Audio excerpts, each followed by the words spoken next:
पन्ना जनपद के सिमरिया थाना के अंतर्गत ग्राम देवरा में निर्माणाधीन जेके सीमेंट फैक्ट्री की कार्यप्रणाली से लोगों में असंतोष व्याप्त है।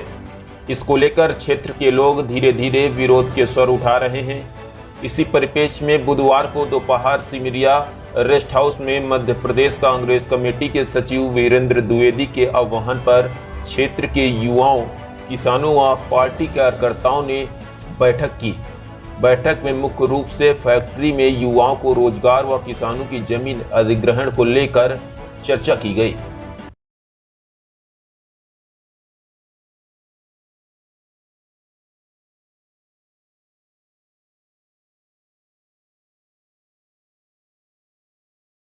प्राइवेट लिमिटेड यहाँ पर अंडर कंस्ट्रक्शन है। किसानों की ज़मीन लेने की प्रक्रिया की जा रही है। उसमें हमारी ये योजना है कि आज हमने नौजवानों को यहाँ रोजगार के संबंध में युवाओं को बुलाया था कि ऐसी कौन से मुद्दे हैं जिन मामलों पर हमें फैक्ट्री के मैनेजमेंट से, प्रशासन से बातचीत करना चाहिए। उन मुद्दों का हमने अध्ययन किया है, व्यापक तौर पर चर्चा की है, जिसमें ये बात निकल कर आई है कि किसानों की जिनकी ज़मीन जाएगी उनके घर से लोगों को रोजगार दिया जाए। दूसरा, ज़मीन तब दी जाए जब उसका पर्याप्त मूल्य मिले या उनके पुनर्वास की प्रशासन के पास कोई वैकल्पिक व्यवस्था हो। अन्यथा ज़मीन देने का कोई मतलब नहीं है, क्योंकि ज़मीन जाने के बाद किसान बिना खेती की ज़मीन के हो जाएंगे। यहाँ रोजगार के कोई दूसरे वैकल्पिक साधन नहीं हैं।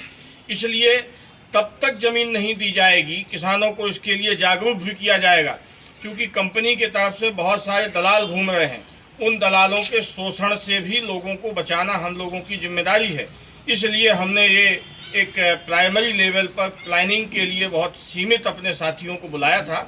इसके बाद हम बृहद तौर पर गांव-गांव जाके जन जागरण करेंगे, किसानों से बातचीत करेंगे और उनको तब तक रुकने के लिए हम रिक्वेस्ट करेंगे जब तक उनका उचित मूल्य मिले। पुनर्वास की उनकी क्या योजना है ये सार्वजनिक की जाए और उसके साथ रोजगार के जो अवसर क्रिएट होंगे उसमें योग्यता अनुसार क्षेत्रीय व्यक्तियों को प्राथमिकता देने का काम किया जाए, ऐसी हमारी मांग है।